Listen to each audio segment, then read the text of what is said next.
Hello students. तो welcome है MST CET crash course में। अब हम लोग आज आगे की बात करेंगे। हमारा टॉपिक चल रहा था मॉलिक्यूलर बेसिस ऑफ इनहेरिटेंस। तो हम लोगों ने जीन कोडिंग जो था, कोडोन के बारे में हम लोगों ने पढ़ लिया था। अब हम लोग बात करेंगे आज लैक ऑपेरॉन के बारे में। लैक ऑपेरॉन क्या है? Lac operon is basically it is a regulation of gene expression. तो अगर मैं बात करती हूँ जीन एक्सप्रेशन, तो मैं आप लोगों को पहले ऑलरेडी बता चुकी हूँ कि जीन एक्सप्रेशन क्या होता है। अगर कोई जीन हमें एक्सप्रेस कर रहा है तो हमें कैसे पता चलेगा? एक्सप्रेशन म्हणजे शो अप करना। ठीक है, तो अगर कोई चीज शो अप कर रही है दैट मीन्स वो हमें नजर आई है।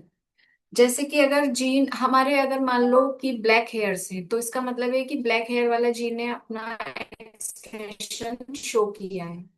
ब्राउन हेयर्स है तो ब्राउन वाले ने शो किया है, गोल्डन हेयर्स है तो गोल्डन वाले ने शो किया है।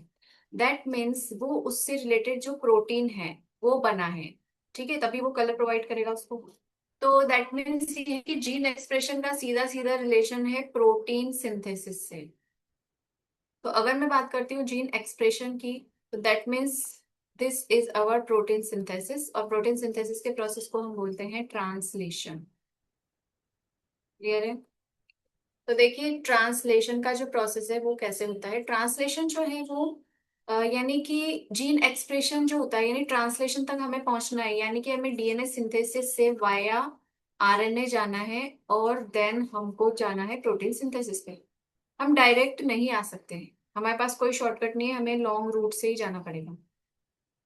लेकिन इस टॉपिक में हम पढ़ रहे हैं अबाउट रेगुलेशन। रेगुलेशन का मतलब है प्रोटीन बन तो रहा है, ट्रांसलेशन हो तो रहा है, लेकिन उसको रेगुलेट करना, कंट्रोल करना कि किस तरह से बनना चाहिए, कितना जाना, कौन सा वाला जीन एक्सप्रेस होना चाहिए, कौन सा नहीं होना चाहिए। तो ये सारी चीजें जो है हमारे 4 लेवल्स पे डिसाइड हो जाती है। पहला होता है ट्रांसक्रिप्शन लेवल, दूसरा होता है प्रोसेसिंग लाइक स्प्लाइसिंग एंड जो भी मॉडिफिकेशन जो मैंने आप लोगों को बताया था, लेरेट फॉर्मेशन होता है। ठीक है, ये स्प्लाइसिंग का प्रोसेस है, यानी हम इंट्रॉन्स को कट करके एक्सॉन्स को ऐड कर देते हैं, जोड़ देते हैं। होता है transport mRNA from nucleus to cytoplasm, ये हम देख चुके हैं कि ट्रांसलेशन साइटोप्लाज्म में होता है। और लास्ट आता है अपना ट्रांसलेशन लेवल, यानी फर्स्ट और लास्ट तो हम याद कर लेंगे ट्रांसक्रिप्शनल, और लास्ट में ट्रांसलेशन ही आने वाला है। बीच में क्या क्या चीजें आएंगी? बीच में आएंगी स्प्लाइसिंग, टर्मिनल जो हम मॉडिफिकेशन और एडिशन करते हैं, यानी कि जो हमारा, देखो बेसिकली क्या होता है, मैं आप लोगों को पहले ये चीज बता देती हूँ। आपके इसमें बुक में नहीं है, लेकिन मतलब इसमें नहीं आया है, लेकिन मुझे लगता है कि वो बताना चाहिए। तो सबसे पहले हम लोग व्हाइट बोर्ड पे आ जाते हैं। व्हाइट बोर्ड पे मैं आप लोगों को बता देती हूँ कि कैसे वो, जो ये एडिशन डिलीशन जो बोल रहा है, ये चीज क्या है। ठीक है, तो इसमें देखो आप लोगों को देखना है कि जैसे ही हमारा एमआरएनए बनेगा, तो इतना तो हमको मालूम है कि एमआरएनए कैसे बनेगा। ठीक है, एमआरएनए कैसे बनेगा हमारा? जैसे मान लो कि ये डीएनए है, डीएनए में इतना वाला पार्ट जो है ओपन अप हो गया और उसने जो है ट्रांसक्रिप्शन किया, एंड ट्रांसक्रिप्शन से बन गया अपना एमआरएनए। ठीक है, ये जो एमआरएनए है ये बनेगा कैसे? अभी ये कहाँ पर हो रहा है प्रोसेस? न्यूक्लियस के अंदर हो रहा है। ठीक है, तो जो न्यूक्लियस है वो न्यूक्लियस क्या काम करेगा? वो न्यूक्लियस क्या काम करेगा देखते हैं। तो देखो, न्यूक्लियस में हो रहा है सारा प्रोसेस, यानी कि ये एमआरएनए यहाँ से निकल के आ गया, इधर डीएनए से तो अलग हो गया।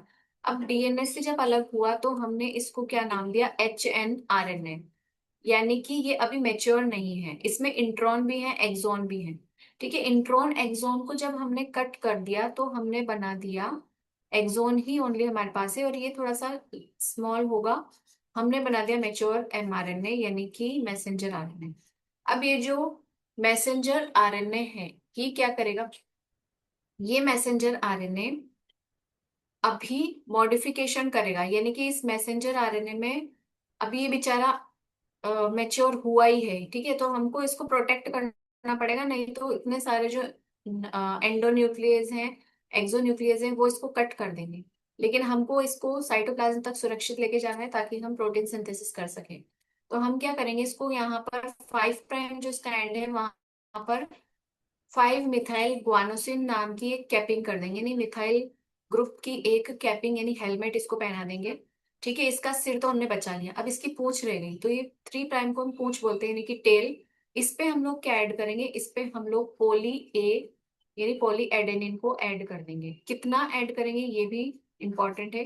तो 200 न्यूक्लियोटाइड से लेकर हम अराउंड 200 मान के चलिए आप कि 200 न्यूक्लियोटाइड जो है हमको यहाँ पर एडेनिन की टेल को जोड़ना है, जिसको हम बोलते हैं पोली ए टेल।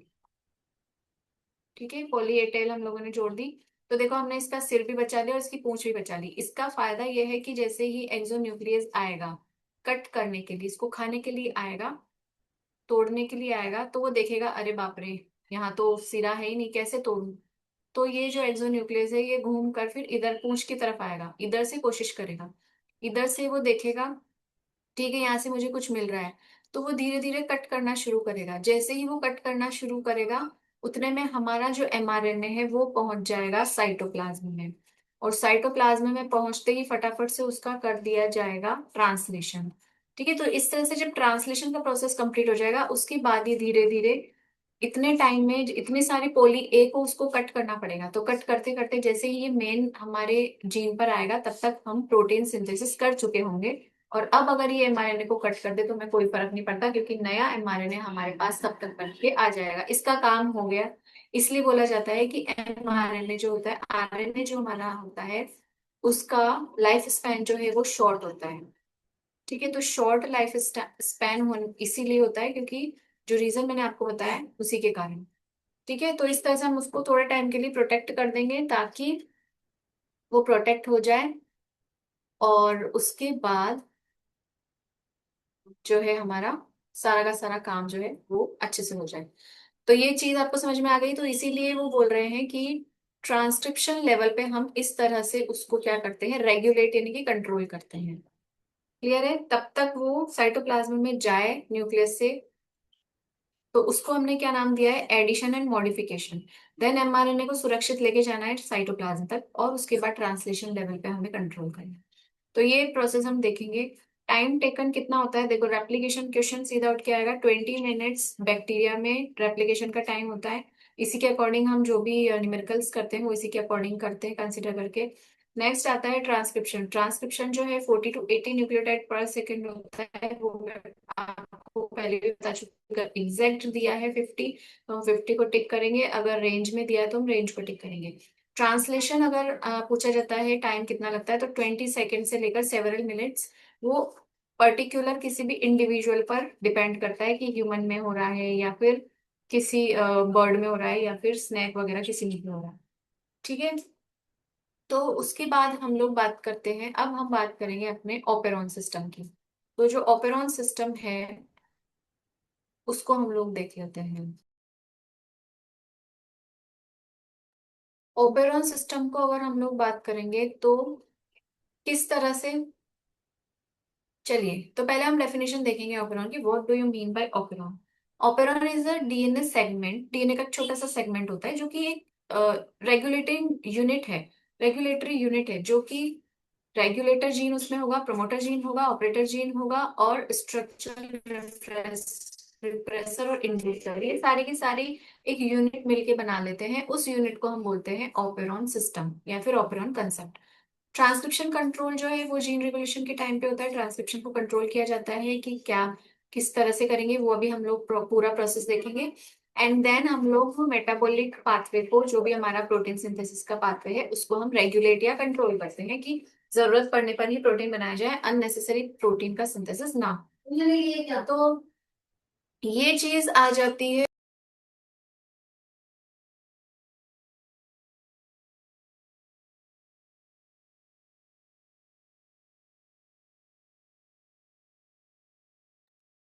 तो इस तरह से हम लोग ये रेगुलेट करते हैं। अब हम लोग बात करेंगे लैक ऑपेरॉन। ठीक है, तो अब लैक ऑपेरॉन के पहले तो बात करेंगे कंपोनेंट क्या क्या होते हैं, यानी किस चीज से वो मिलके बनता है। तो ये बहुत ही इंटरेस्टिंग टॉपिक है और इसको हम लोग अच्छे से समझेंगे, कोई दिक्कत नहीं आएगी इसमें। देखो कौन कौन इसकी टीम में मेंबर्स हैं। तो टीम मेंबर कौन है, पहला है हमारा regulator gene, next promoter gene, operator gene, structure gene, inducer, repressor, वो आगे आएंगे। तो इनके बारे में एक एक करके पढ़ते हैं। कंट्रोल, रेगुलेटर मतलब क्या है, कंट्रोल। जैसे हमारा गैस सिलेंडर होता है, ठीक है, उसमें क्या लगाते हैं हम लोग, गैस सिलेंडर में यहाँ पर फिक्स करते हैं रेगुलेटर। क्यों, वो रेगुलेट यानी कंट्रोल कर रहा है गैस को, हमें स्टोव तक जाने देना है या फिर रोकना है। ठीक है, तो इसी तरह से ये कंट्रोल कर रहा है कि हमें स्टॉप करना है ऑपरेशन को यानी ट्रांसलेशन को, या फिर हमें स्टार्ट करना है। इसलिए हमने इसको नाम दिया है रेगुलेटर। ठीक है, इसमें जो है रिप्रेसर प्रोटीन इसका काम करता है। रिप्रेसर प्रोटीन जो है ऑपरेटर पे जाके बाइंड होगा और वो एक्शन को रिप्रेस करेगा। नेक्स्ट आता है प्रोमोटर जीन, जिसके बारे में हम जानते हैं कि आरएनए पॉलीमरेज की बाइंडिंग साइट होती है। ऑपरेटर जीन का मतलब ऑपरेटर क्या काम करता है, जो ऑपरेटर्स होते हैं हमारे जैसे फॉर एग्जांपल बड़ी बड़ी कंपनीज में, वो क्या कर रहे हैं, वो भी कंट्रोल कर रहे हैं स्ट्रक्चरल जीन को। कंट्रोल करेगा ऑपरेटर जीन। स्ट्रक्चरल जीन क्या होता है, स्ट्रक्चरल जीन तीन जीन से मिलकर बनता है, lac Z, lac Y and lac A. तो जो लेक जेड है that is code for beta galactosidase. Lac Y जो है वो कोड करता है परमेज के लिए। बीटा गैलेक्टोसाइडेज परमेज भी साइड परमेज यानी कि बीटा गैलेक्टोसाइड को आने की परमिशन देने के लिए जो एंजाइम है वो बनेगा। देन लेग ए जीन बनेगा जो कि ट्रांस एसिटाइलेज को कोड करेगा। इंड्यूसर जो होता है वो एलोलेक्टोज होता है इस प्रोसेस में। यानी कि इंड्यूसर क्या करता है, हमें इनिशिएट करता है। जैसे ही हम डीमोटिवेट होते हैं, कोई आके हमारा फ्रेंड या कोई हमारी फैमिली मेंबर हमें इंड्यूस करके जाते हैं, हमें बोल के जाते हैं कि नहीं तुमको मोटिवेट करके हमें जाते हैं इंड्यूस, तो वही क्या होता है इंड्यूसर, यानी कि वो इनिशिएट करेगा प्रोसेस को। इस तरह से उसको बढ़ावा देना है, ठीक है, हमको बढ़ावा देगा काम करने के लिए, प्रोत्साहित करेगा। यानी कि ट्रांसलेशन यानी कि प्रोटीन सिंथेसिस को बढ़ावा देगा। नेक्स्ट क्या होता है, वो रिप्रेसर पे बाइंड हो जाएगा। कैसे बढ़ावा बढ़ावा देगा, यानी कि देखो मैं आप लोगों को एक पूरा प्रोसेस इसमें शॉर्ट में बता देती हूँ, आपको इजीली समझ में आ जाएगा। सबसे पहले होता है अपना आई जीन जो कि है रेगुलेटरी जीन। ठीक है, रेगुलेटरी जीन जो होता है वो रेगुलेट करेगा, यानी कि वो क्या करता है, वो रिप्रेसर का सिंथेसिस करता है। रिप्रेसर बन गया हमारा। ठीक है, अब यहाँ पर आता है हमारा हाँ, प्रोमोटर। ठीक है, सॉरी, ऑपरेटर आएगा, देन आएगा प्रोमोटर, देन आएगा हमारा स्ट्रक्चरल जीन, एंड देन हमारा आ जाएगा टर्मिनेटर। ठीक है, तो इसमें हो क्या रहा है कि जो रिप्रेसर है हमारा रेड कलर वाला, ये रिप्रेसर कौन बना रहा है, ये रिप्रेसर देखो क्या होता है ना कि ये ऑपरेटर पे जाके बाइंड हो जाता है। अभी अगर ऑपरेटर पे आके बाइंड हो जाता है तो इसको, ये इस तरह से बाइंड होता है कि आरएनए पॉलीमरेज जो है उसको ये जगह नहीं देता है, स्पेस नहीं देता है बाइंड होने की। तो आरएनए पॉलीमरेज बाइंड होना चाहता है लेकिन वो हो नहीं पाएगा, इसको यहाँ से हटाना पड़ेगा। तो इसको क्या होता है कि यहाँ से हटाने के लिए कौन आता है, इसको यहाँ से हटाने के लिए आता है हमारा इंड्यूसर। इंड्यूसर जो है वो इंड्यूसर इसको, जैसे ही ये बना, ठीक है, रिप्रेसर जैसे ही बनेगा, इस रिप्रेसर की इसको इससे बाइंड हो जाएगा, यानी इससे बातें करने लग जाएगा। ऐसे ही बोल समझ सकते हैं। जैसे मान लो अपना कोई दोस्त है या हमारा कोई एनिमी है, ठीक है, हमें काम नहीं करने दे रहा, हमें डिस्टर्ब कर रहा है, तो हम उसको रोकेंगे वहां जाने से कि अगर ये वहां बैठ गया तो हमारा काम बिगाड़ के आएगा। तो हमारा एक जो बेस्ट फ्रेंड होता है इंड्यूसर, वो जो इस रिप्रेसर से बातें करने लग जाता है, उसको उलझाता है कि चल यार मैं इसे उलझाता हूँ, तू अपना काम करके आ। तो जैसे ही इसको उलझाएगा, ऐसे बातें करेगा, ये यहाँ बाइंड नहीं हो पाएगा, और ये जो है इतने में क्या होगा, हमारा जो आरएनए पॉलीमरेज है वो आके बाइंड हो जाएगा पॉल यहाँ पर प्रोमोटर पे।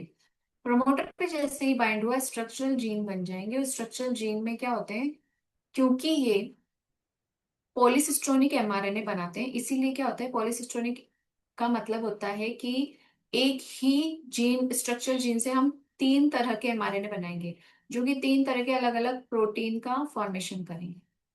ठीक है, अब ये बन गए, अब ये कुछ नहीं कर सकता, तो ये इंड्यूसर हट जाएगा और ये वापस जाके अपनी इस जगह पर बाइंड हो जाएगा। तो जब तक काम नहीं होता तब तक उसको उलझा के रखने के लिए वो इंड्यूसर जो है उसको बातों में लगा लेता है। अब रिप्रेसर को, ठीक है, ऑपरेटर पे बाइंड होने से बचाना है, रोकना है। ठीक है, तो रिप्रेसर को इनएक्टिवेट करने का क्या है कि उससे बातों में उलझा दो और उसको पूरा काम से हटा दो। नेगेटिव फीडबैक मैकेनिज्म भी इसका बोला जाता है। इसको नेगेटिव तब बोला जाता है जब हम उसको रोक रहे हैं। ठीक है, तो जो हमारा ऑपरेटर रिप्रेसर है वो क्या कर रहा है, रोक रहा है आरएनए सिंथेसिस को, काम नहीं करने दे रहा है आरएनए पॉल को। तो that's why it is showing here negative feedback. Negative feedback inhibition हम बोलेंगे, क्योंकि वो उसको गलत चीज के लिए इनहिबिशन। यानी वो काम नहीं करने दे रहा है, इसलिए नेगेटिव। अगर कुछ अच्छा होता तो हम उसे पॉजिटिव फीडबैक इनिबिशन कहते हैं। ठीक है, यानी कि वो किसी ऐसी चीज पे बाइंड हो जाता, जैसे मान लो कि रिप्रेसर पे बाइंड हो रहा है इंड्यूसर, उसको रोक रहा है, तो ये कैसा हो गया, ये पॉजिटिव फीडबैक हो गया। तो दोनों ही तरह के फीडबैक इनिबिशन हमको यहाँ पर देखने को मिलते हैं, पॉजिटिव भी नेगेटिव भी। ये समझ में आ गया, नेगेटिव किस सेंस में है, रिप्रेसर के सेंस में। और जब रिप्रेसर को इनएक्टिवेट किया जा रहा है तो वो है फीडबैक इनिबिशन प्रोसेस। देखिए इस डायग्राम में भी हम लोग आराम से इजिली आप देख सकते हैं कि जो रिप्रेसर का जो एमआरएनए वो कौन बना रहा है, हमारा आई यानी कि रेगुलेटर। रिप्रेसर बनाया, ये आके ऑपरेटर पे बाइंड हुआ, ऑपरेटर पे बाइंड होने के बाद जब प्रोमोटर पे ये अपना जो आरएनए पॉलीमरेज है वो बाइंड नहीं हो पाएगा, और वो बाइंड नहीं हो पाएगा तो फिर आगे का प्रोसेस नहीं बन पाएगा। इसको उलझाना है, इंड्यूसर को इससे बातें करने के लिए लगा दो, और उसके बाद हमारा पूरा का पूरा प्रोसेस बन गया। तो हमारा बीटा गैलेक्टोसाइडेज एंजाइम, एंजाइम भी प्रोटीन होते हैं, प्रोटीन बन रहा है मतलब एंजाइम बन रहा है। परमिएज बना दिया हमने, परमिएज के बाद हमने ट्रांसएसिटाइलेज भी बना दिया। ठीक है, तो ये तीन तरह के प्रोटीन हम लोगों ने बना दिए। यही है हमारा लैक्टोज ओपेरॉन। कंक्लूजन क्या निकल के आया, लैक्टोज की, हाँ इंड्यूसर जो है हमारा वो कौन है, ये दैट इज इम्पोर्टेंट।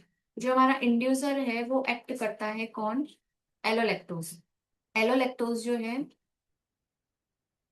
ठीक है, तो इसमें क्या होता है कि लैक रिप्रेसर प्रोटीन एक्टिव रहेगा, तो वो ऑपरेटर पे बाइंड रहेगा, डीएनए पॉलीमरेज बाइंड नहीं हो पाएगा, कहाँ पर, प्रोमोटर पे जाके। ठीक है, और उसके बाद ट्रांसक्रिप्शन जो है वो नहीं हो पाएगा। लेकिन अगर लैक्टोज प्रेजेंट है, लैक्टोज भी आ जाता है या कहीं कहीं पे एलो लैक्टोज लिखा रहता है, तो अगर एलो लैक्टोज लिखा हो तो उसे टिक कर देना, लैक्टोज लिखा हो तो उसे टिक कर देना, और दोनों लिखा हो तो बोथ पे जाके टिक कर देना। ठीक है, उसके बाद आता है अपना परमिएज मॉलिक्यूल, जो है वो क्या कर रहा है, परमिएज नाम से पता चल रहा है परमिशन दे रहा है।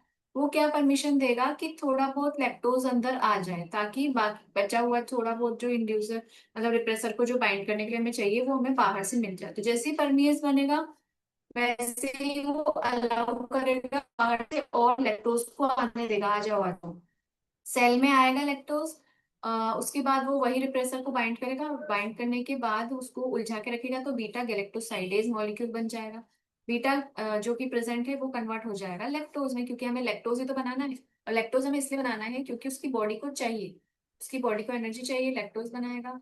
ठीक है, अब ये जो एलोलैक्टोज है और वो लैक्टोज और एलोलैक्टोज जो बन रहे हैं वो रिप्रेसर पे बनने के बाद बाइंड हो जाएंगे, तो उसको इनएक्टिवेट कर देंगे, और जो भी हमारे बाकी के प्रोसेस है, यानी फर्दर जितने भी हमें आरएनए चाहिए, ट्रांसएसिटाइलेज, ट्रांसएसिटाइलेज का नाम से पता चल रहा है ट्रांसफर करने में मदद करेगा।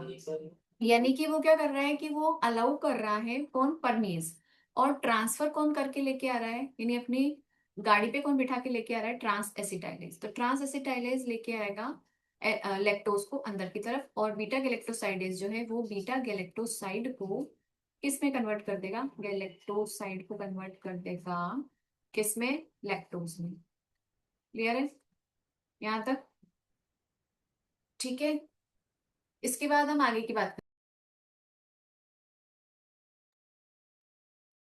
ठीक है, तो आगे की बात करेंगे।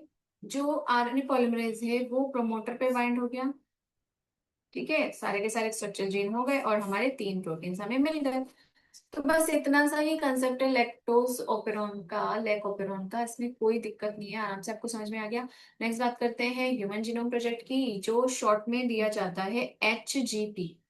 HGP के नाम से अगर शॉर्ट में दिया जाए तो that is our human genome project. अब देखो इसमें कुछ भी नहीं है, इसमें थोड़ा सा ये जो टॉपिक है ना ये MTR है, MTR म्हणजे मुझे तो रटो। ठीक है, तो इसमें कुछ चीजें हैं जो आपको रटनी पड़ेगी। कुछ रटने में दिक्कत नहीं होती है, ओनली आप लोग एक शॉर्ट नोट बना के भी वॉल पे चिपका सकते हो, या फिर उसको इंस्टेंटली जब हमें लास्ट टाइम पे जब हम लोग उसको रट के जाते हैं 8-10 बार, तो वो इजीली हम लोगों को याद रह जाता है। तो ऐसी चीजें जो है जो रटने की, उनको आप लास्ट टाइम के लिए बचा के रखो। जैसे सन वगैरह है इसमें, ह्यूमन जीनोम प्रोजेक्ट में 1990 आएगा, इंटरनेशनल एडमिनिस्ट्रेशन ऑफ ह्यूगो के नाम से है। ठीक है, अब इसमें कोऑर्डिनेटर कौन कौन थे, US डिपार्टमेंट था, यानी कि मेन जो था वो कोऑर्डिनेटर कौन था हमारा, America, national institute of health. Next international partner और किस किसने पार्टनरशिप की, तो UK, United kingdom, France, Germany, Japan, India, China. तो देखो यूके यूएसए तो भाई भाई है, हमको पता है यूके एंड यूएसए, ये तो आए गए, तो यूएसए को उसका भाई तो सपोर्ट करेगा इसे। फ्रांस, जर्मनी और जापान, ये तीनों भाई हैं, एक जैसे ही हैं। फ्रांस, जर्मनी, जापान आ गए, अब इंडिया और चाइना जो कि कट्टर जो भी है, इंडिया चाइना पड़ोसी पड़ोसी हैं, तो इनको बोल देंगे हम कि दो पड़ोसी भी आ गए। यानी इजीली आप लोगों को याद हो जाएगा, आपने यूएसए पकड़ा, यूएसए का दोस्त है यूके, ठीक है, उसके बाद हमको पता है इंडिया तो है ही सही, इंडिया का पड़ोसी कौन है, चाइना, तो ये भी आ गया। नेक्स्ट आ गए तीन दोस्त, France, Germany, Japan, that's it. तो सारे याद हो गए। प्रोजेक्ट जो है वो 1990 में स्टार्ट हुआ था और 2003 में जो है 2003 में कंप्लीट हो गया था। तो इतना लंबा ये प्रोजेक्ट है, इस पे बहुत पेशेंसली साइंटिस्ट ने काम किया है। नेक्स्ट आता है जीनोम के सीक्वेंस। तो जीनोम के सीक्वेंस मतलब अराउंड जो जीनोम क्या होता है, कंप्लीट सेट ऑफ जीन, यानी कि हमारे पूरा जो हमारा ह्यूमन का जीनोम है, पूरा जीन, कितने जीन उसमें आते हैं डीएनए में, तो अराउंड 33,000 एस्टिमेटेड किया था उन्होंने कि भाई 30,000 तो हम को करने ही हैं आइडेंटिफाई, लेकिन कर कितने पाए, 20,000 से 25,000 ही हम कर पाए हैं। ये हमने एस्टिमेट लगा के चला था कि इतने जीन तो होंगे, बट हम इतने ही आइडेंटिफाई कर पाए हैं। सिक्वेंसिंग दूसरे ऑर्गेनिजम्स की भी हुई है, bacteria, nematodes, yeast, fruit fly, plant and mouse. मई 2006 में पूरा हमारा जो क्रोमोसोम नंबर 1 है, जो लार्जेस्ट क्रोमोसोम है हमारा, उसको हम पूरा कंप्लीटली सिक्वेंस कर चुके हैं। ठीक है, नेक्स्ट आता है कि एचजीपी के गोल क्या है। तो गोल्स उसका जो कंप्लीट हुआ है वो 20,000 से 25,000 जीन अप्रोक्सीमेटली आइडेंटिफाई हो चुके हैं। एंड जो सीक्वेंस है 3 बिलियन केमिकल स्पेस की, ह्यूमन डीएनए की, वो उन्होंने डिटरमाइन किया है, करना है उनको, उनको स्टोरेज करना है, जो भी इंफॉर्मेशन है कि भाई ये जीन, हेयर का जीन जो है उसकी सीक्वेंस ये होती है। टूल्स को उन्होंने डेवलप करना है, इम्प्रूव करना है, ताकि डेटा एनालिसिस किया जा सके इजीली, मतलब पता लगाया जा सके, डीएनए की सीक्वेंसिंग की जा सके, उसके लिए बड़े बड़े कंप्यूटर्स एंड बड़ी बड़ी एप्लीकेशंस यूज की जाती हैं। नेक्स्ट जो है वो टेक्नोलॉजी को इंडस्ट्री सेक्टर में किस तरह से ट्रांसफर करना है, यानी जो भी टेक्नोलॉजीज हैं, हमको जो भी डेटा वगैरह मिल रहे हैं, उनको हम कंपनीज को कैसे दें, फार्मास्यूटिकल कंपनीज वगैरह को और भी बायोटेक्नोलॉजी कंपनीज को। और इथिक्स उसमें काम में आने चाहिए, लीगल होना चाहिए, सोशल इश्यूज जो है वो क्रिएट हुए उस टाइम पे, वो जो भी क्रिएट होते हैं उनको हमें एड्रेस करना है, यानी कि हमें पता लगाना है कि कोई इथिकल इशू क्या आ रहा है या आ सकता है, तो हम उसको ना आने दें, लीगली वो करेक्ट है या नहीं। और देन जो सोशल इश्यूज जो क्रिएट होते हैं प्रोजेक्ट के टाइम पे, वो भी हमको देख ध्यान में रखना है कि वो इश्यूज क्रिएट नहीं होने चाहिए। मेथोडोलॉजी की जब हम बात करते हैं तो हम लोग ह्यूमन जीनोम का पूरा एनालिसिस करते हैं। उसमें दो सीक्वेंस आती है, EST and sequence annotation. EST जो है वो एक्सप्रेस सीक्वेंस टैग होता है, यानी कि EST is what, it's a short stretch of DNA sequence, जो कि हम जीनोमिक लाइब्रेरी में बचा के रखते हैं। यानी हेयर का हमने छोटा सा स्ट्रेच जो है वो जीनोमिक एक लाइब्रेरी, जैसे हम, मेरे पीछे आपको लाइब्रेरी नजर आ रही है, ठीक है, तो ये बुक्स की लाइब्रेरी है, लेकिन आप लोग देखोगे जीनोमिक लाइब्रेरी, तो उसमें डीएनए के इस तरह से बैंड नजर आते हैं, जो कि मैं आप लोगों को आगे भी आएगा तो मैं बताऊंगी, और हम पढ़ चुके हैं उसको, ये तो रिवीजन क्लास है। तो इस तरह से जो है, जो लाइब्रेरी है वो आपको नजर आएगी, यानी कि इस तरह से आपको सीक्वेंस में सारे जो जीन्स है, हम लोगों ने एक लाइब्रेरी बना के रखी है कि भाई ये जीन जो है वो किस चीज को कोड करता है। तो सीक्वेंस एनोटेशन की बात करते हैं, उसमें कोडिंग, नॉन कोडिंग रीजन दोनों को ही कंसिडर किया जाता है, अलग अलग उसके फंक्शन देखे जाते हैं। सीक्वेंसिंग के टाइम पे हम पूरा टोटल डीएनए सीक्वेंस करते हैं, सेल से आइसोलेट करते हैं और उसको फ्रेगमेंट्स यानी स्मॉल पीसेस में, साइज में हम कन्वर्ट करते हैं। देन हम उसको होस्ट यानी कि किसी भी बैक्टीरिया या जो भी ईस्ट वगैरह में हम इंसर्ट करते हैं। और वेक्टर्स हम यूज करते हैं, वेक्टर जो कि सेल्फ रेप्लिकेटेड और होता है, जिसमें कि हम अपना डिजायरेबल जीन इंसर्ट कर सकते हैं। उसके लिए हम यूज कर सकते हैं बैक एंड ये, that means back is our bacterial artificial chromosome and yak is our yeast artificial chromosome। उसके बाद हम क्लोनिंग का प्रोसेस करते हैं, एम्पलीफाई करेंगे, यानी कि डीएनए जो हमें छोटा सा, हमने मान लो इतना इतना डीएनए हमने इसमें टेस्ट ट्यूब में ऐड कर लिया। टेस्ट ट्यूब में हमने इतने इतना डीएनए ऐड कर, मतलब एक्सट्रैक्ट कर लिया। हमको उसको बढ़ाना पड़ेगा क्योंकि हम उसकी स्टडी नहीं कर पाएंगे, तो उसका भी प्रोसेस हम करते हैं, एम्पलीफाई करते हैं डीएनए फ्रेगमेंट को। By the mean of PCR polymerase chain reaction, जो कि हम बायोटेक्नोलॉजी वाले में पढ़ते हैं टॉपिक में। नेक्स्ट आता है हमारा जीनोम का मतलब ही होता है haploid set of chromosome. And इसमें देखो क्या होता है, जो सीक्वेंसिंग का मेथड है, तो एक साइंटिस्ट थे सेंगर। सेंगर सीक्वेंसिंग मेथड इसमें हम यूज करते हैं। उन्होंने चेन टर्मिनेशन मेथड दिया था, तो उसमें उन्होंने यूज किया था डीडीएनटीपीस। डीएनटीपीस तो हम जानते ही हैं, ठीक है, यानी कि इसमें डीऑक्सी डीऑक्सीराइबोस न्यूक्लियोटाइड ट्राइफॉस्फेट हम यूज करते हैं। लेकिन अगर डी हो गया मतलब डाई डीऑक्सी, यानी कि दो तरह से हमने OH ग्रुप को रिमूव कर दिया है। ये अगर हम कहीं ऐड कर देते हैं तो OH ग्रुप अगर दो तरफ से हो गया, जहां से दूसरा फॉस्फेट जुड़ रहा था, जो कि हमारा था कौन सा, 3' OH। 5' पे तो जुड़ा ही था, लेकिन 3' पे जब हम लोगों ने DDNTP जोड़ दिया, तो अब वो फर्दर बॉन्डिंग नहीं बना पाएगा। वो चेन जो है वही टर्मिनेट हो गई, यानी यूनिट जो है वो वहीं पे स्टॉप हो जाएगी अपनी। क्लियर है। अब जो मेन स्टेप होते हैं डीएनए सीक्वेंस के, चेन टर्मिनेशन पीसीआर मेथड होता है। ठीक है, पीसीआर में सारा प्रोसेस किया जाता है। एंड पीसीआर में हम अलग अलग तरह से यूज करते हैं, लाइक फॉर एग्जाम्पल अगर मैं आप लोगों को बताऊं, देखो इसकी हमें एक वीडियो देखनी पड़ेगी, या फिर मैं आप लोगों को ऐसे शॉर्ट में। देखो इसमें क्या चीज होती है ना कि जैसे कि हम लोगों ने डीडी एंटीपीज डाले, तो डीडी एंटीपीज ने, जैसे मान लो कि ये एक सीक्वेंस थी, AGCTTGGCAAADC,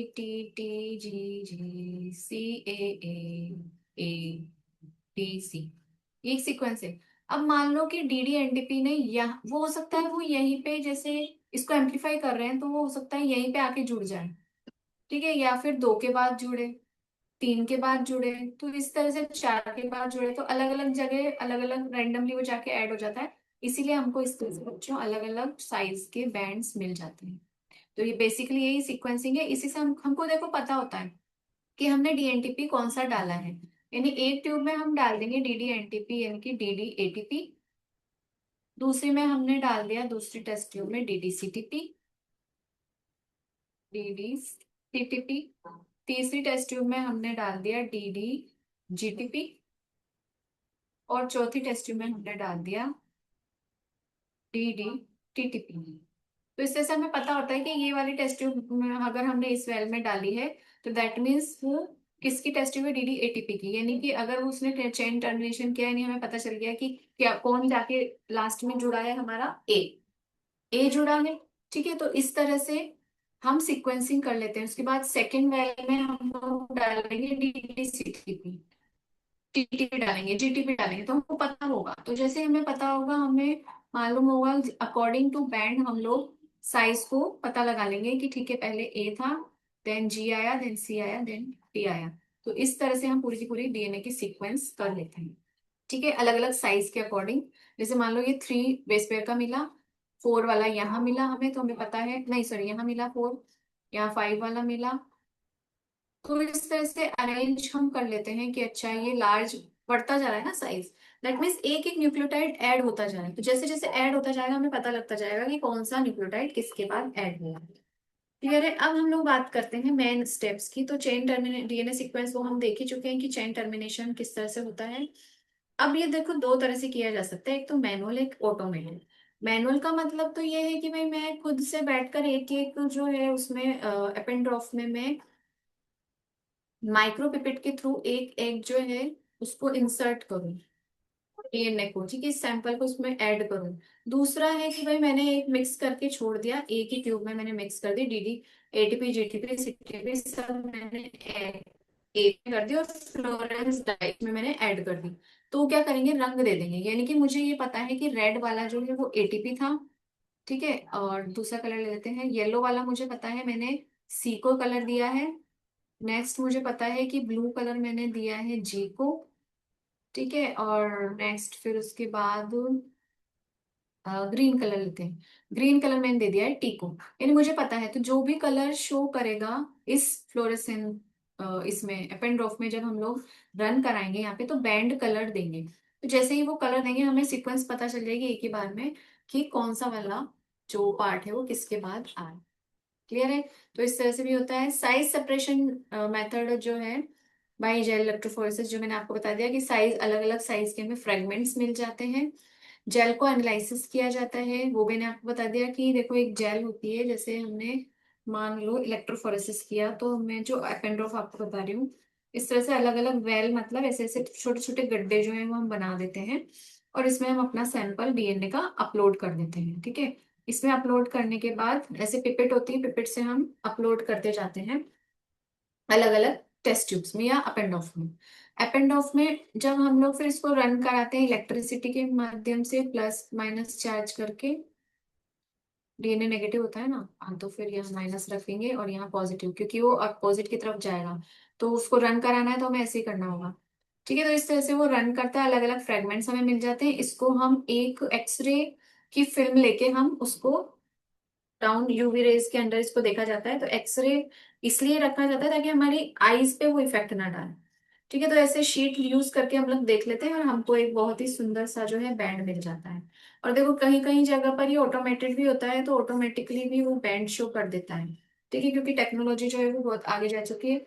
तो अगर किसी लैब का एक्सपेंसेस छोटा है तो वो मैनुअली भी करेगा, और अगर टेक्नोलॉजी हाई है तो अच्छा भी कर सकता है।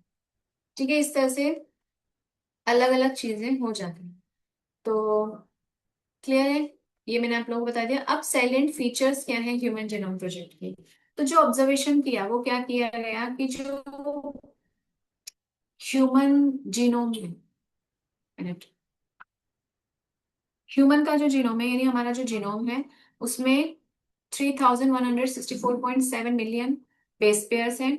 और एवरेज जीन 3000 बेसिस का होता है। इसकी साइज जो है वो लार्ज छोटी सब अलग अलग उस पर डिपेंड करती है। एंड ठीक है, और सबसे लार्जेस्ट वाला जो है वो है डिस्ट्रोफिन का जीन, जो कि है 2.4 मिलियन बेस पेयर्स बेसिस का।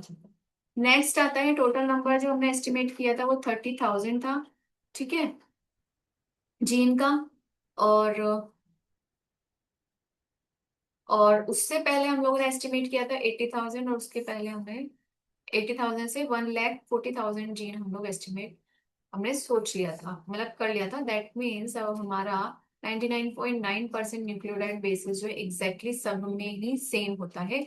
ओनली 0.1% जो है, 0.01% जो है वही हमारा क्या होता है, डिफरेंट होता है, जिसकी वजह से हमारे अंदर वेरिएशन क्रिएट होते हैं। अब जो फंक्शंस हैं वो भी अननोन होते हैं। 50% डिस्कवर जो जीन की उनके तो फंक्शंस ही हमें पता नहीं चले कि भाई ये क्या कर रहे हैं।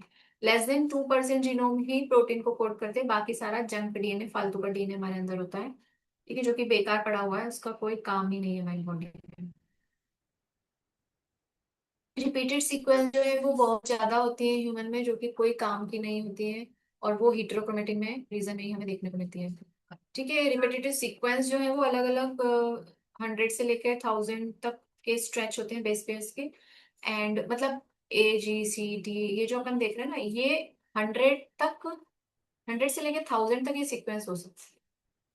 ठीक है, ये कोई डायरेक्ट कोडिंग नहीं करते हैं। ये रिपीटेटिव सीक्वेंस मतलब हो सकता है A की 100 सीक्वेंस हो या 200 हो, G की 300 हो, C की, ऐसे रिपीटेटिव सीक्वेंस होती है।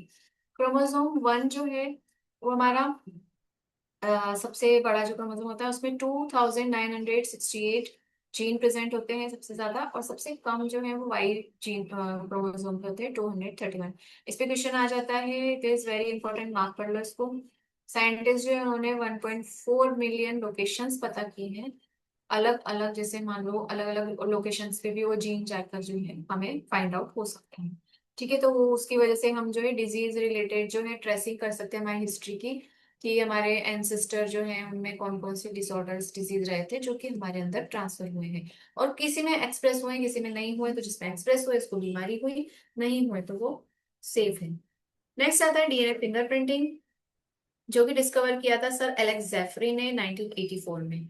इन्होंने यूज किया था सैटेलाइट डीएनए प्रोब को, जो कि बहुत ही हाई डिग्री ऑफ पॉलीमॉर्फिज्म को शो करता है, दैट इज VNTR।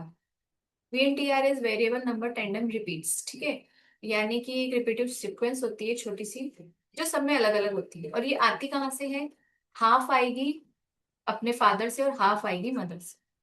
ठीक है, तो कई इश्यूज इससे रिजॉल्व होते हैं। इसकी डेफिनेशन है वो टेक्निक जो कि वेरिएशंस क्रिएट करती है पॉपुलेशन में, दैट इज अवर बीएनटीए। ठीक है, डीएनए फिंगरप्रिंटिंग जो है वो अलग अलग रीजन में हम इश्यूज उससे पता कर सकते हैं।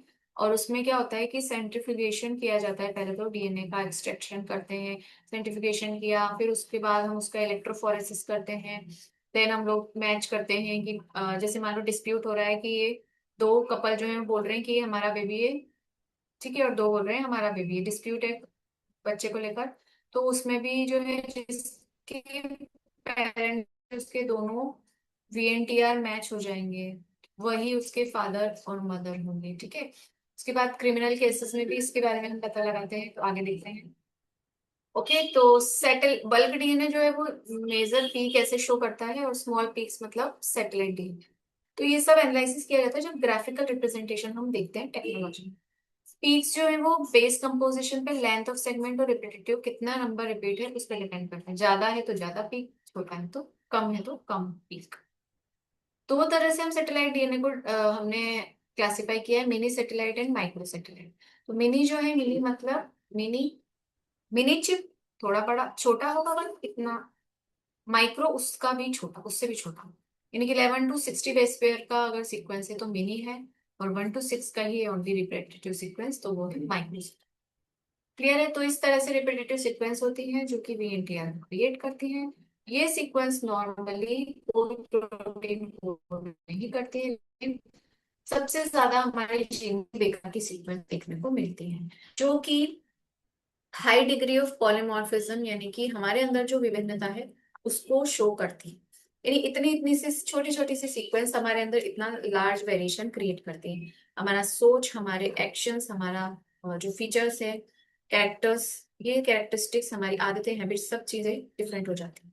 प्रिंसिपल ऑफ डीएनए फिंगरप्रिंटिंग का प्रिंसिपल देखेंगे। तो ये जो है किस पे डिपेंड होता है, वीएनटीआर यानी कि वेरिएबल नंबर टेंडन रिपीट्स पे, जो कि नॉन सिस्ट्रोनिक है, हाइपर वेरिएबल रिपीट है, इनकी बहुत ज्यादा रिपीटेड सीक्वेंस होती है। ये मिनी सैटेलाइट की कैटेगरी से बिलोंग करता है वीएनटीआर, और कई कॉपी नंबर इसके हो सकते हैं। कॉपी नंबर कितना किसमें होगा, ये क्रोमोसोम टू क्रोमोसोम और इंडिविजुअल टू इंडिविजुअल वेरी करता है। कितनी कॉपी किसी में मान लो 1000 कॉपी, किसी में मान लो लैक्स में कॉपीज है, तो वो डिपेंड करता है।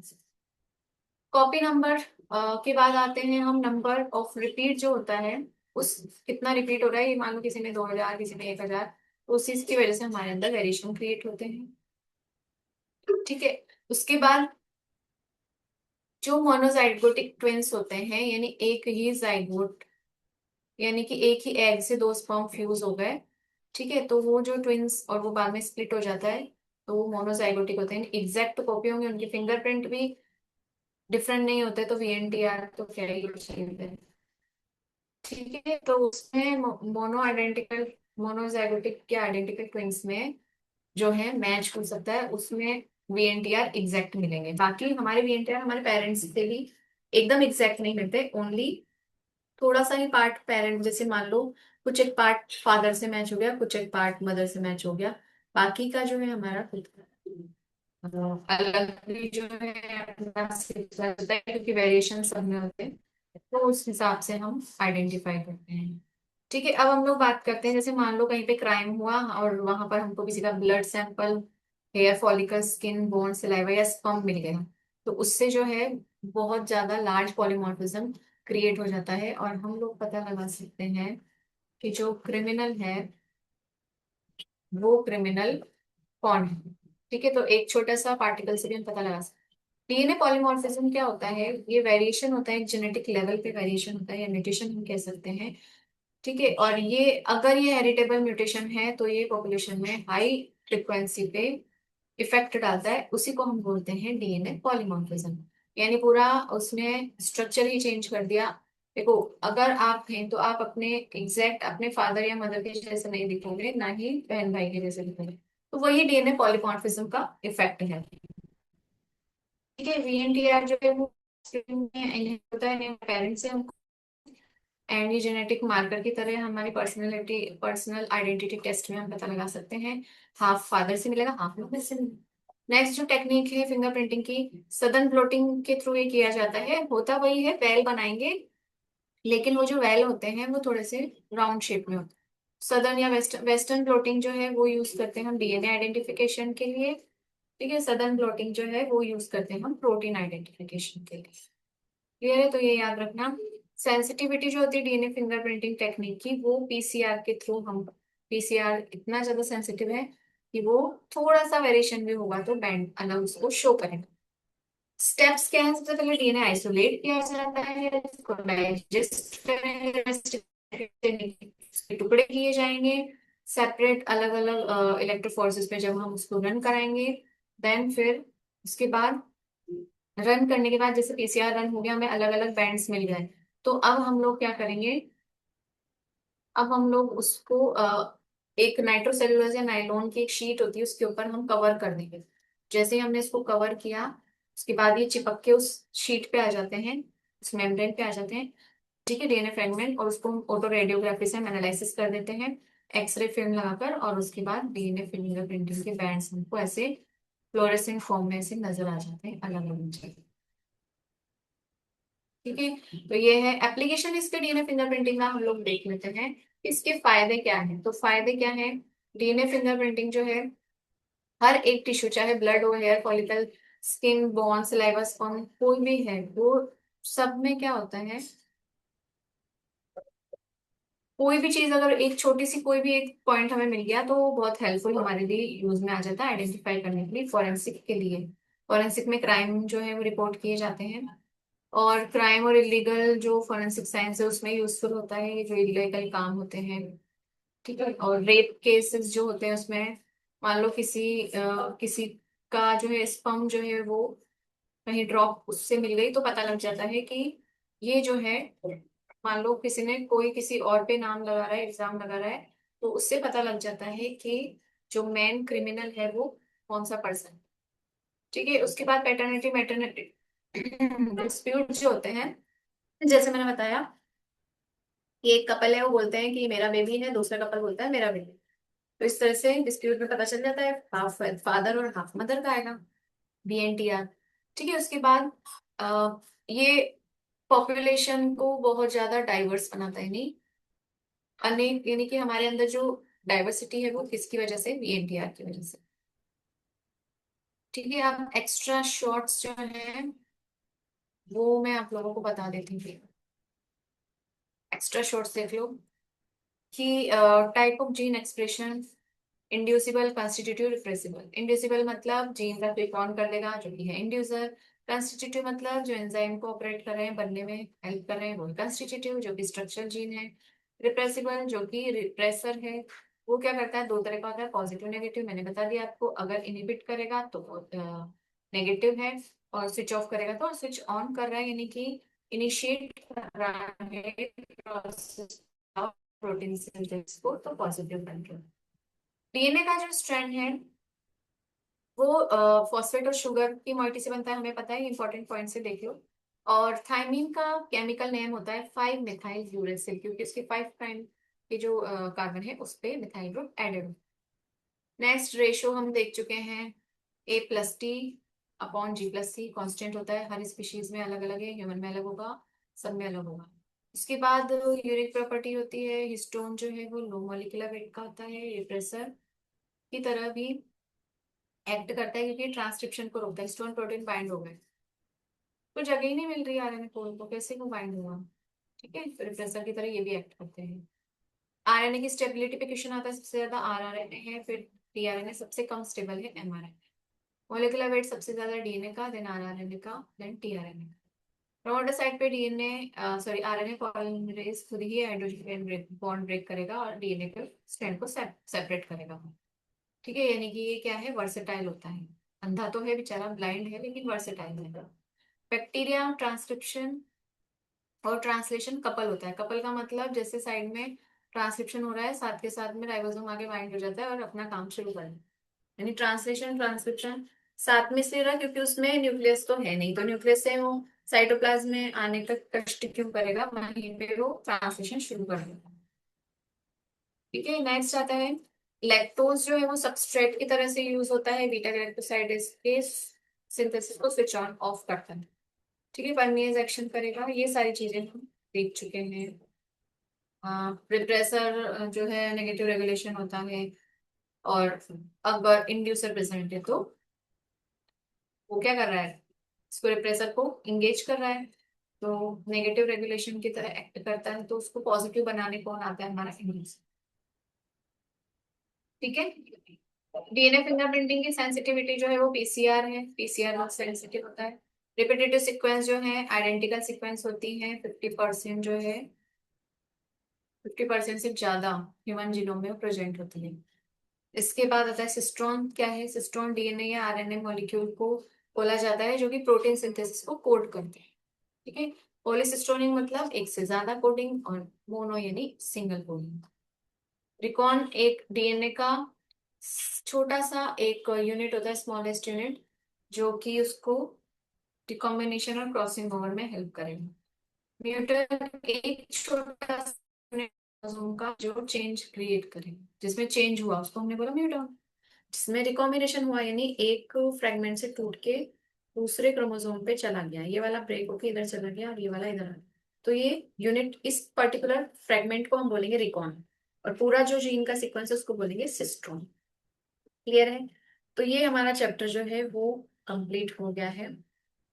एंड अब हम नेक्स्ट लेक्चर में बात करेंगे हमारे जेनेटिक्स, जो कि है प्रिंसिपल, या फिर इनहेरिटेंस एंड वेरिएशन के नाम से होगा ये आपके, उसमें प्रिंसिपल बेसिस ऑफ इनहेरिटेंस के नाम से भी जाना जाता है। ये बात हम करेंगे अपनी नेक्स्ट लेक्चर में। तब तक के लिए हैप्पी लर्निंग एंड एंजॉय।